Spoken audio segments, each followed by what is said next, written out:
if you don't want to pay for ads, you need to get an office in the city because Yeah. you're not going to be in the map if you don't.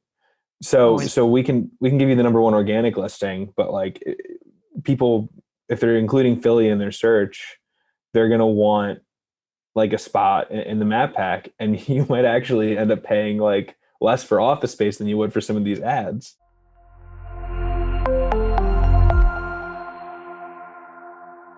So welcome to SEO Unveiled. Today I've got Justin Russell with us. He's got a ton of experience in the local SEO field where he's working at SEOM Interactive, where he's been a customer success manager. And he's done so many amazing things like ranking #1 for abogados de accidentes in a huge Spanish market. This is something that's really hard to rank for. And I'm sure people are going to be really interested to understand a lot more about ranking for specific local SEO terms or niche specific terms, some of which are in the legal space and some of which are in Philly. So welcome, Justin, to our show. Yeah, thanks for having me. Appreciate it. SEOM is where I got my start. Current one is Ranked.Legal, which is my own firm. It's sort of two firms. We have like the one specific to law, Ranked.Legal, and the one which is more wide, which is Digital Philly. But yeah, thanks for having me. I'm excited to be here. Yeah, it's a really exciting space, and we always find that it seems like SEOs are always got a lot of things going on, as you do, where you're at Ranked.Legal, and also have done a bunch of stuff at SEOM Interactive, and so there's so much going on, so many people doing multiple things, and then the first thing that I always want to ask people is really like, what got you into SEO in the first place? Yeah, so I really wanted a hard skill set. And I really did a lot of internships and jobs in college where I had more of a soft marketing skill set. And they were all pretty disparate. And I didn't really find one that I really enjoyed, nor one that really would really get. I really wanted job security, so I wanted more a hard skill set. And so that was something that, honestly, that's what initially drew me to it.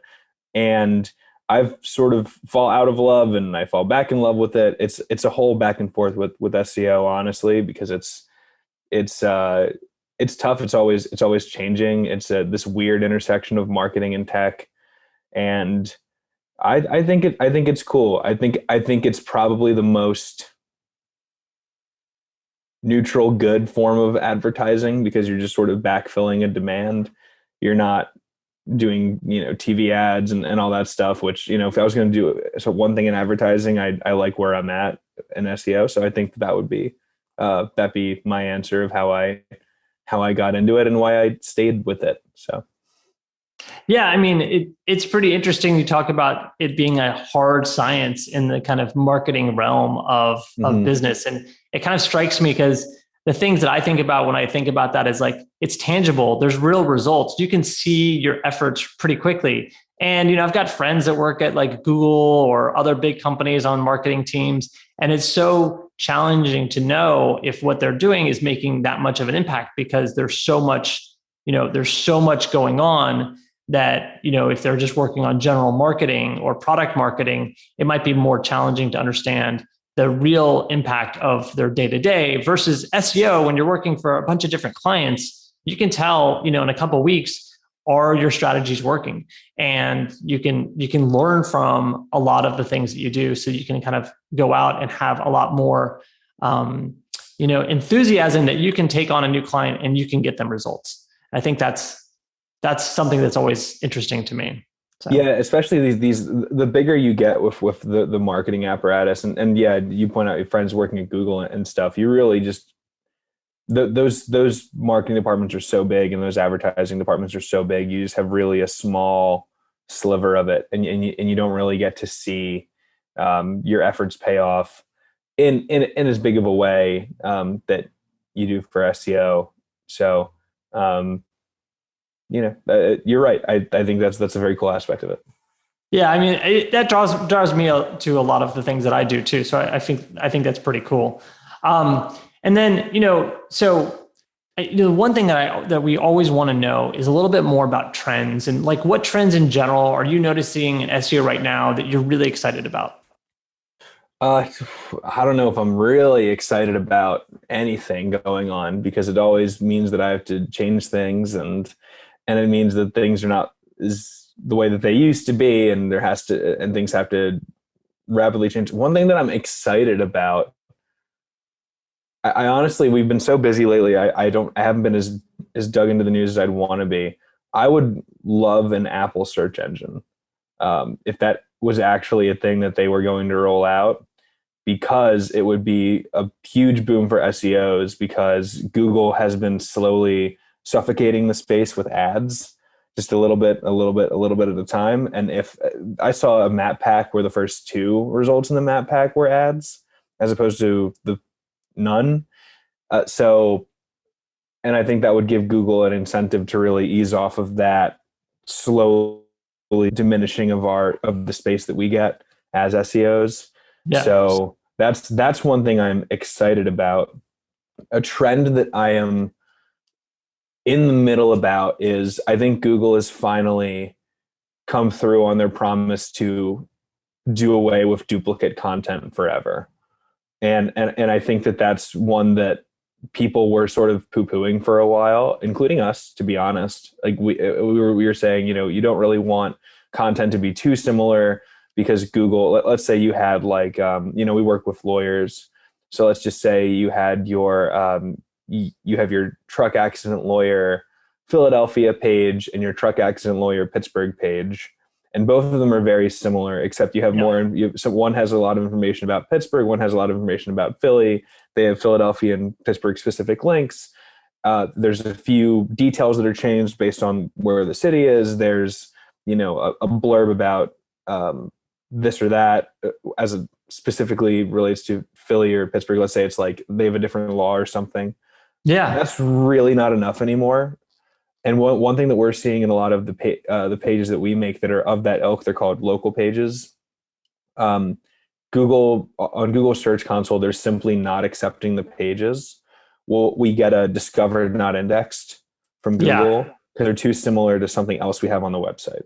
So that's, and it's not even really that similar. It's like it's about probably 20 like even pages that are only like 40% similar, have 40% of the same copy, are Google's just simply not accepting those anymore. I think it's good. It's good and it's bad. It's good in that we'll have to do more work to make good content, and that's always something that Google's always striving towards. However, I never think it's as important as authority or links. But it's good that they're obviously prioritizing content, which is nice.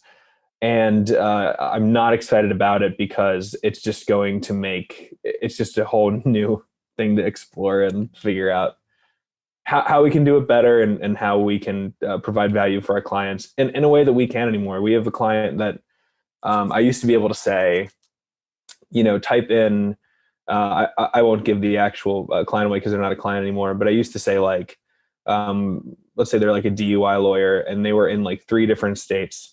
And I would say when I was pitching clients and calls, like type in any major city in these 3 states and then add DUI attorney after it. We have the #1 ranking space for that.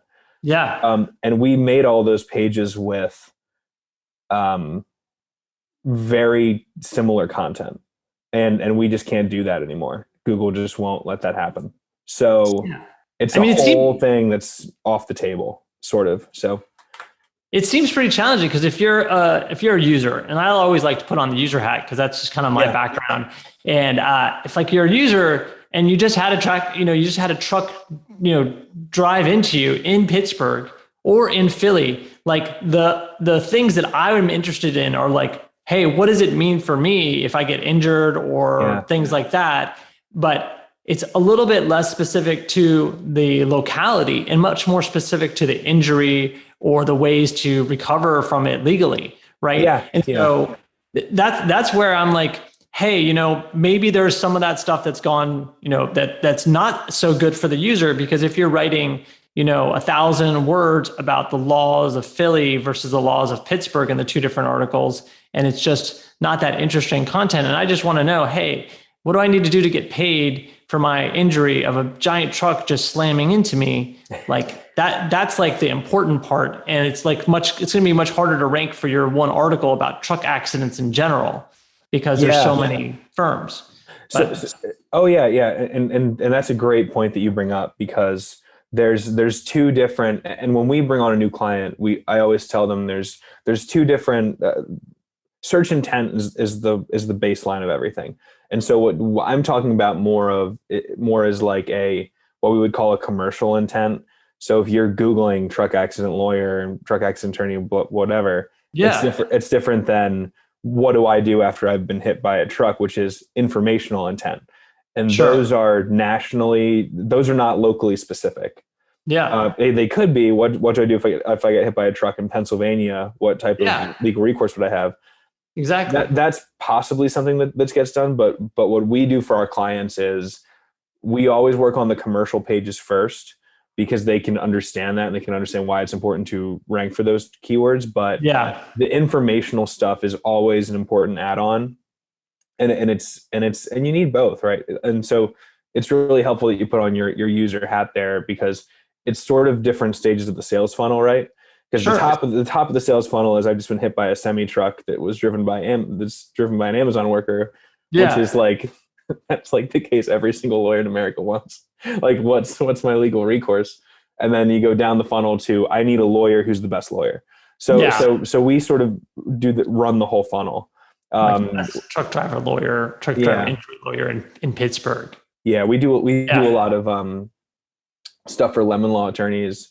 And one thing we do for them is, I ask them, like, what's a car that a case that you want?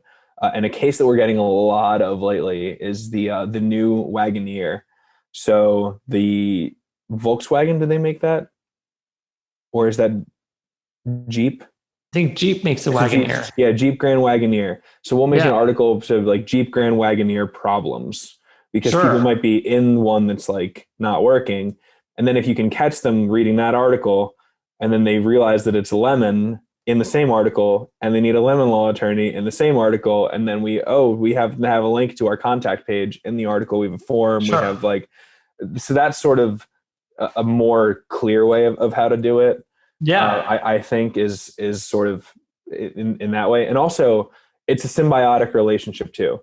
So if I'm trying to rank for truck accident lawyer as my number one keyword, and I don't have a blog, that's one thing. But if Google sees that I'm trying to rank for truck accident lawyer, and I have 40, 50 blog posts about about truck accident law, and like what I can do as a person who is involved in a truck accident, it's a symbiotic relationship. So Google will notice that those are, you sort of have built up your authority in that topic, right?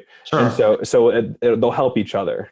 Similar to if I already have if I'm Morgan & Morgan and I write a blog about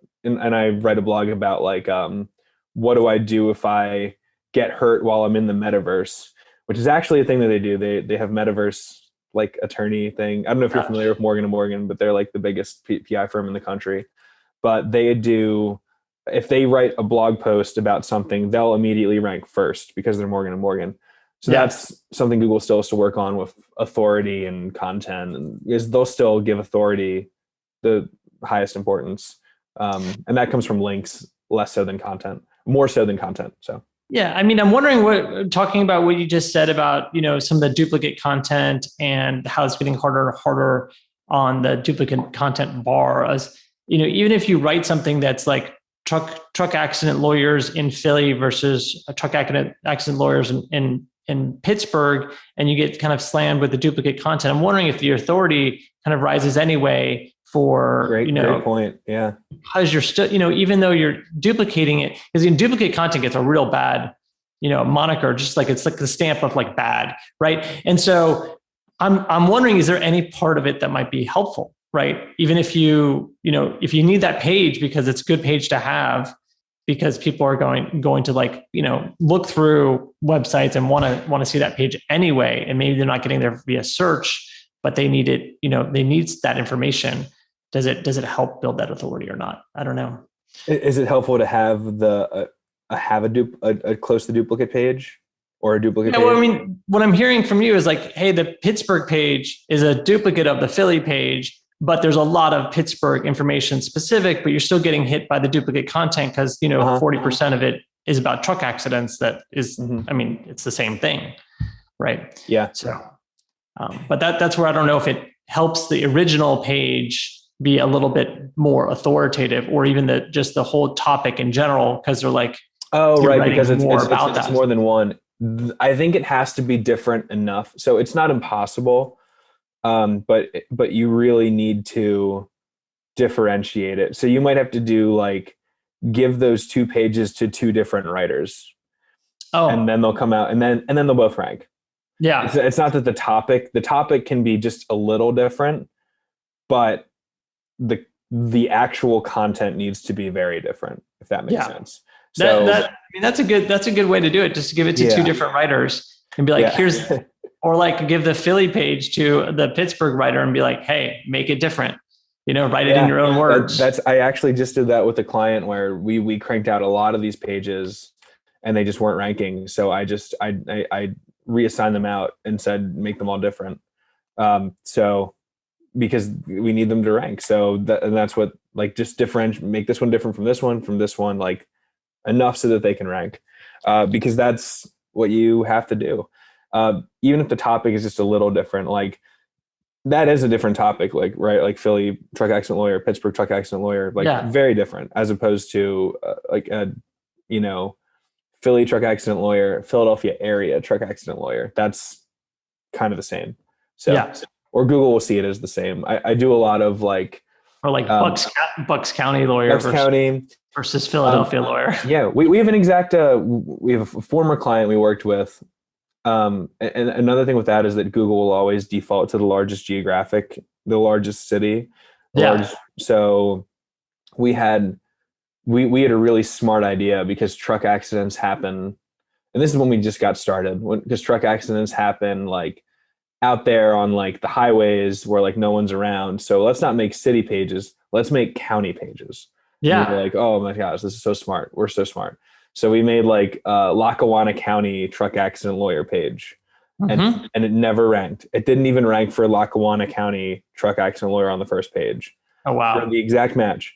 We made it Scranton truck accident lawyer page, which is the biggest city in Lackawanna County.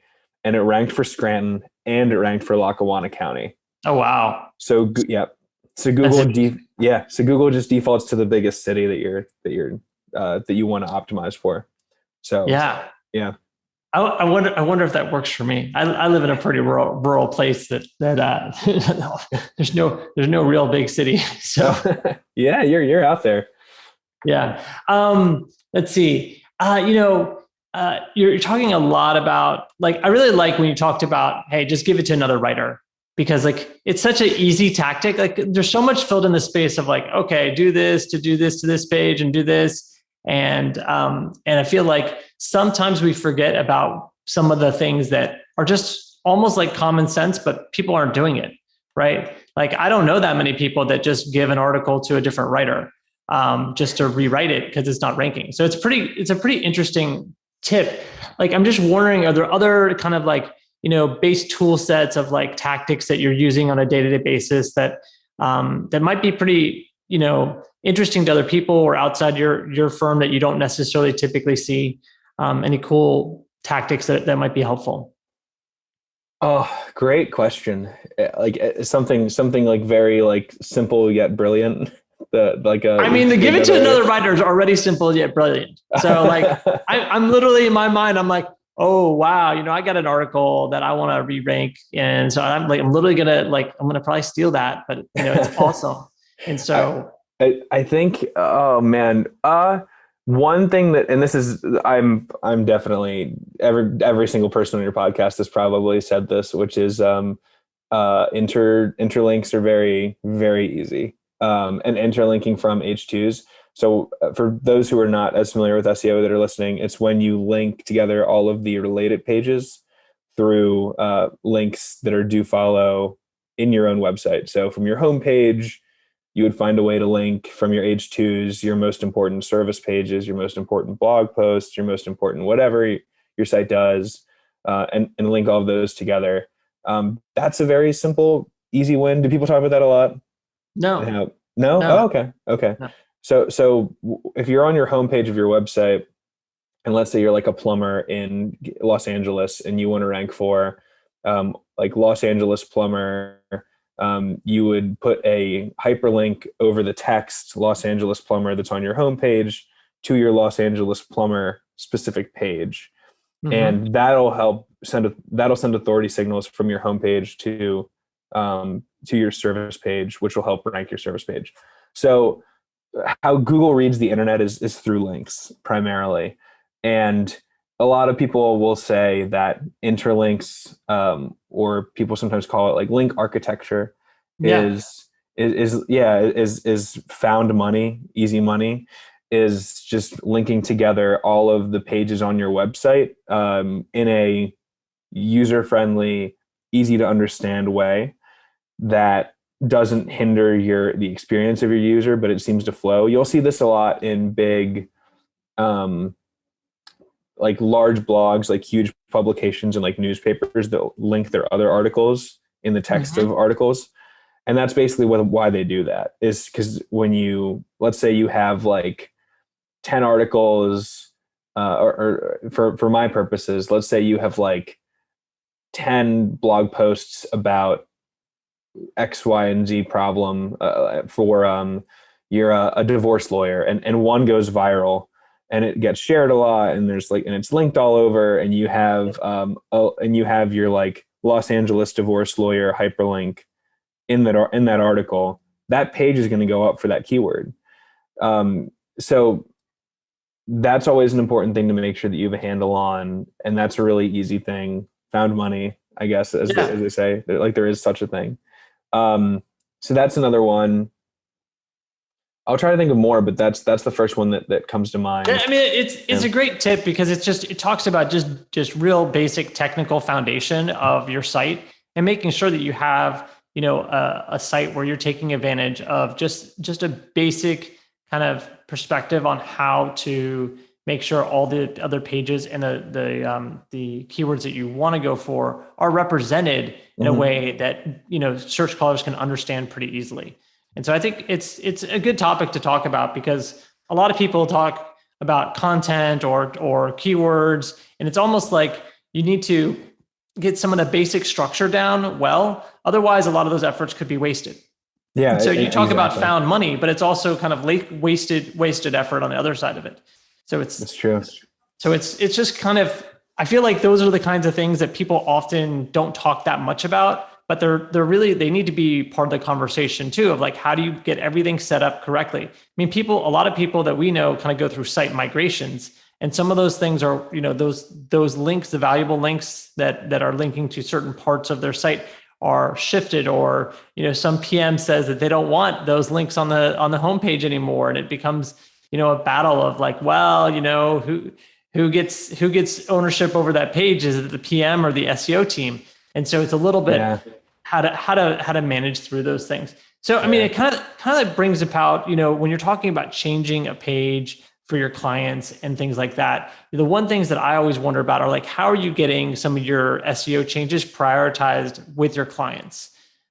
Yeah. So how do we get, so I guess when we start, we always ask what your number one priority is, what your North Star keyword is, what you want to be found for. And if they don't have that, we come up with it based on data, but, and it's usually a back and forth anyway of like, well, we want this, but I would say like, it's more important really that you get this, because that's going to generate more business for you. But really, we try to prioritize something that they can understand is valuable first. So that usually is content, and it's usually content for their most important pages. So Like for example, we had a brief run. We had a DUI lawyer in Boise, and so um, our first thing was, all right, well, we're going to get you the DUI lawyer Boise page. Like it's super easy, like straightforward. That's the Yeah. keyword. That's what the one that has all the volume, all of the traffic potential. We're going to get that one first. So we did, and we just went for the first month. First 2 months, we went all out on the DUI lawyer Boise page. We interlinked it to other sub pages like first offense, second offense, third offense, Yes. things like that, and made their own little sub pages. Um, and then he saw the results of that immediately. Like it shot up in the rankings. It looks nice. They understand that it's better. They know that the people who are coming to the website it'll be more informational for them. They'll feel more confident picking them as their lawyer. So that's an example of how we prioritize. Is it's something that the client cares about, and then what what the North Star for them is, and then also something that they can understand the value of. Because for my purposes, I'm going for longevity, right? So what I really hate, or is a pet peeve of mine, is when people will get in there and they'll do, and I used to do this originally, and I've learned, is they'll get in there and they'll do technical stuff, Yeah. and they'll clean it up. And if you really don't know technical stuff, it'll appear like it's a bunch of smoke and mirrors, but really you're on Ahrefs, and Ahrefs gives you specific detailed information on how to fix all of the problems. And you Yeah. can like throw on a movie and just like go through a website and like fix all these technical issues. It takes you like 20 minutes. And then you Yeah. can charge the client $5,000 for it because they don't Yeah. understand what you're doing. And then suddenly like you can do that. You can get away with that maybe for 2 months. And then at some point it's like, well, all right, guys, what are we doing? But nowadays I have that entirely flipped. Unless it's like a critical thing, like a big page is getting 404'd, or like Mhm. there's pages not being found in the sitemap, I'll fix that. Or if Sure. it's like a 301 loop that's bad, but those are easy to fix. The Yeah. most important stuff is you want to make sure that you're making content that they understand the value of, that and there's something to a piece of content that you're putting out, or something about like a landing page that you're improving, that they're like, this is great. Like I want to be known as like a trustworthy personal injury lawyer, and you guys made this nice big page for me which has like FAQ, social proof, procedures, like testimonials, things like cases that we won, like awards we've gotten, like all of that. Like once they see that page, they're like, this is great.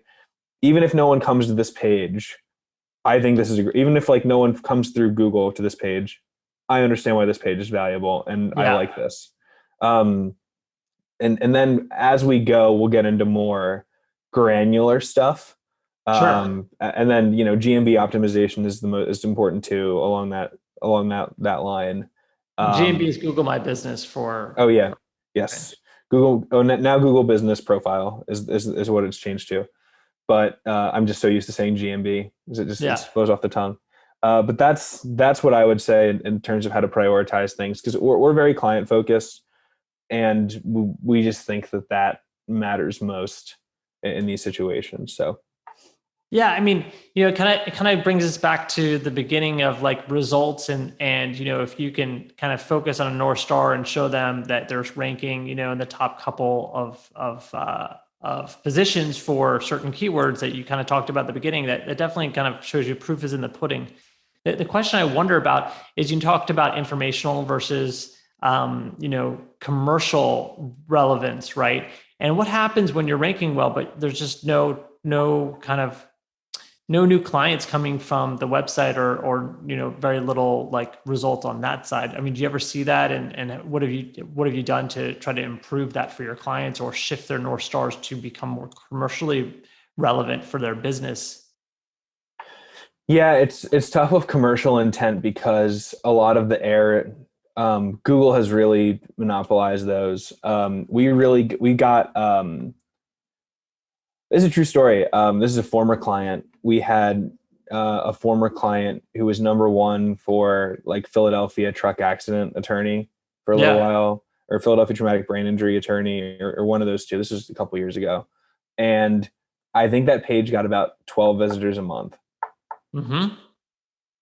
And I think they got one case from it, which was great. And it like immediately like pays for us. It's great. Like this immediately pays for us for like, if you get one case of traumatic brain injury, I know, it's great. That sounds like a gigantic case. But I mean, I feel bad for that person, but I know, but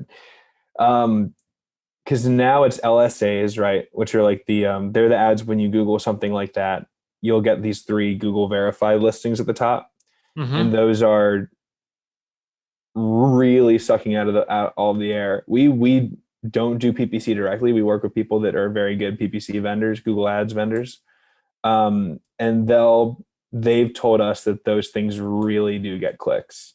They get a lot of clicks, and you have to go through this whole process where Google vets you. You have to pay so much for them, and then after that, there's more ads, and then after that, there's the MAT. So I recommended to that client, actually, if you don't want to pay for ads, you need to get an office in the city, because you're not going to be in the map if you don't. So we can give you the number 1 organic listing, but like people, if they're including Philly in their search, they're going to want like a spot in the map pack, and you might actually end up paying like less for office space than you would for some of these ads. wow. So yeah, I know. So that's the thing. And I mean, this is really another tough. one of your like, hey, this makes sense to me, but no one else talking about this kind of tactic.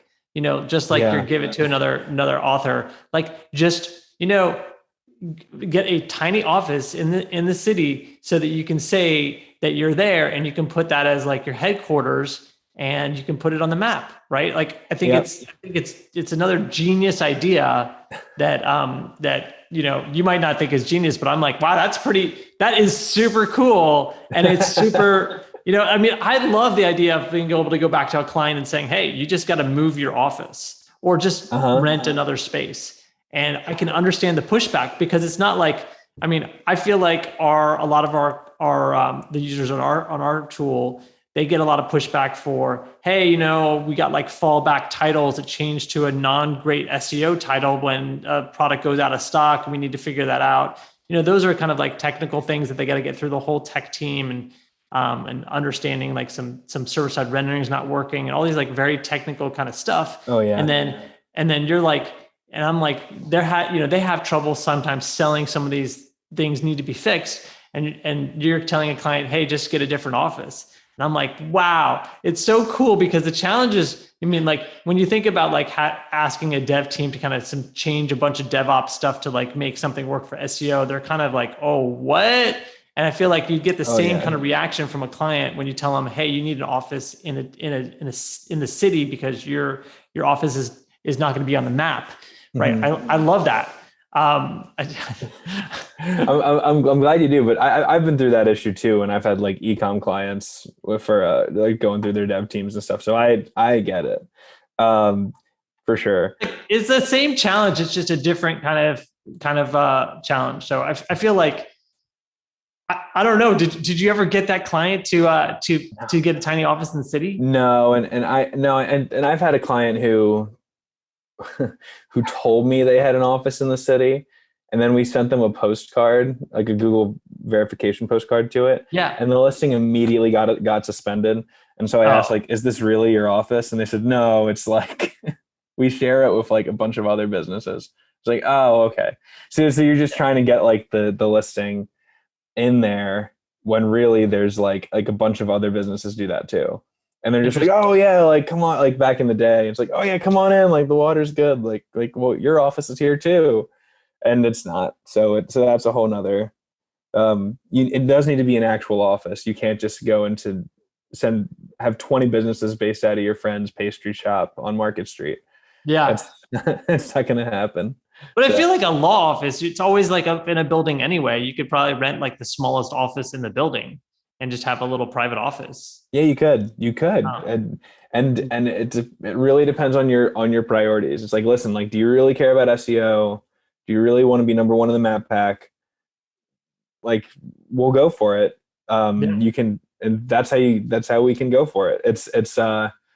I mean, the other interesting way to look at it is like, look at the map, see where things are on the map, and find an area where there's not as much, but it's still kind of central, right? So find an area that doesn't have a whole lot of lawyers, and then find one commercial building that has a small space in that little area, and then you kind of stand out in the map also. Yeah. Because it's If you're far away from like the main population center, right? But you're still in a population center where there's not a lot of lawyers. That's a whole other way to do it. Yeah. Yeah. Interesting. That's cool. That's cool. I love all these tips. I mean, I'd love to know, what other tools you guys use on a day-to-day basis that are helpful for you. You talked about Ahrefs. Is there anything else that you find really useful for people that are watching or listening? Ahrefs, we use a lot of Bright Local. Google Search Console is still really great. Obviously, we're switching over to SEMrush from Ahrefs. I hate to say it because I used to love Ahrefs because the position tracking is better. We use Google Data Studio for reporting. So what other things? Local Falcon is one. GMB Crush is one that we used to use. We're moving off of that. That's some that come to my mind immediately.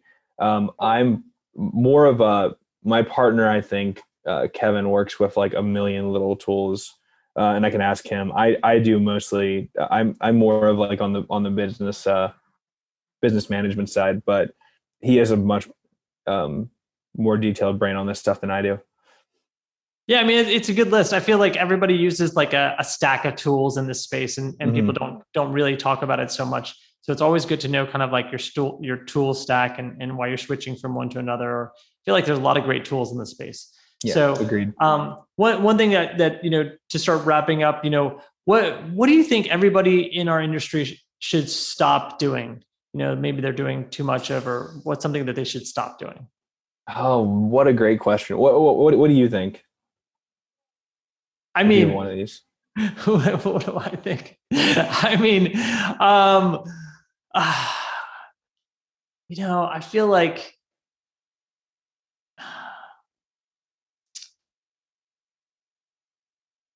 I'm usually not the one answering these questions, so it's I'm not really that prepared for like. I was more so buying myself time to think and think of something and like maybe feed off the idea that you gave me.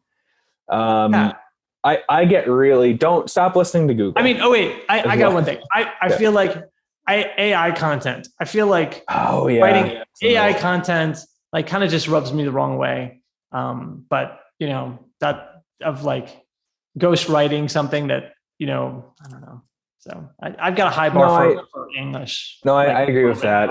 We have a lot of people writers, but we also, it depends on the scale, whatever the client's paying you. So we do use some services where it's kind of obvious that it's spun up with an AI. Yeah. And we have to redo it because it's just not going to cut it. And the AI is getting better, but the grammar is just awful. It's like it's not that it's incorrect. It's like Clay wanted on this morning to attend meetings at his favorite game shop.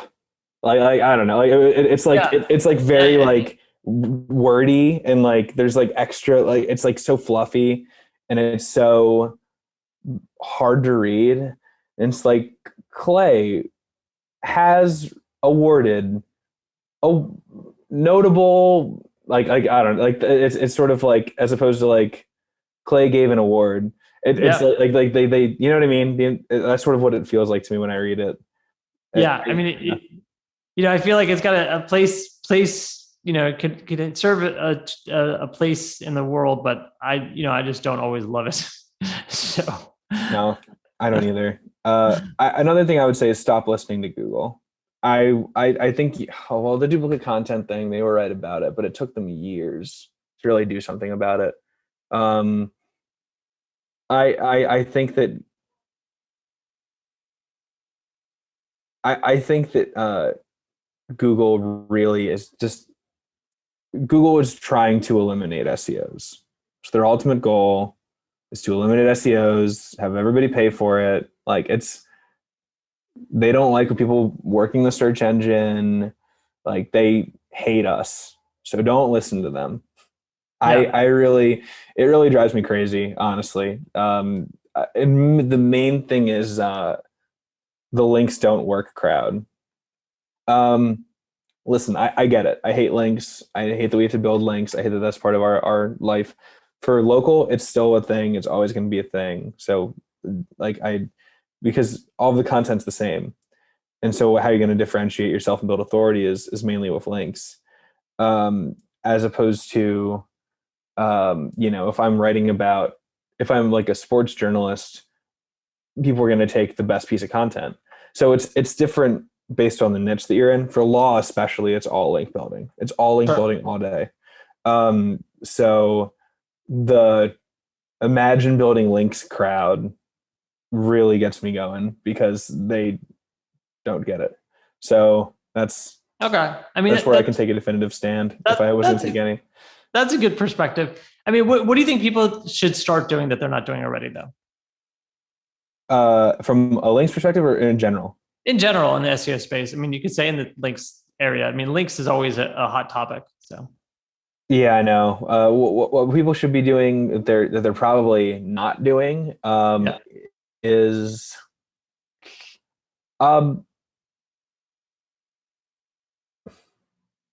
in just anything. I would say focusing on your content. I think every SEO, here's some things that we are starting to do that we think is directly because of the future of SEO. Review generation for our clients, on behalf of our clients, is something that not a lot of SEOs do in local space. Maybe they do, maybe they don't. But like, I know some that do, some that don't. So like people say, "Oh no, I do review generation. You have to." And it's like, yeah, we agree. So we're doing it. Review generation, because reviews on Google Business Profile matter, and integrating more graphic design and more rich content into your landing pages, because Google is going to do. The name is slipping me, but it begins with an M.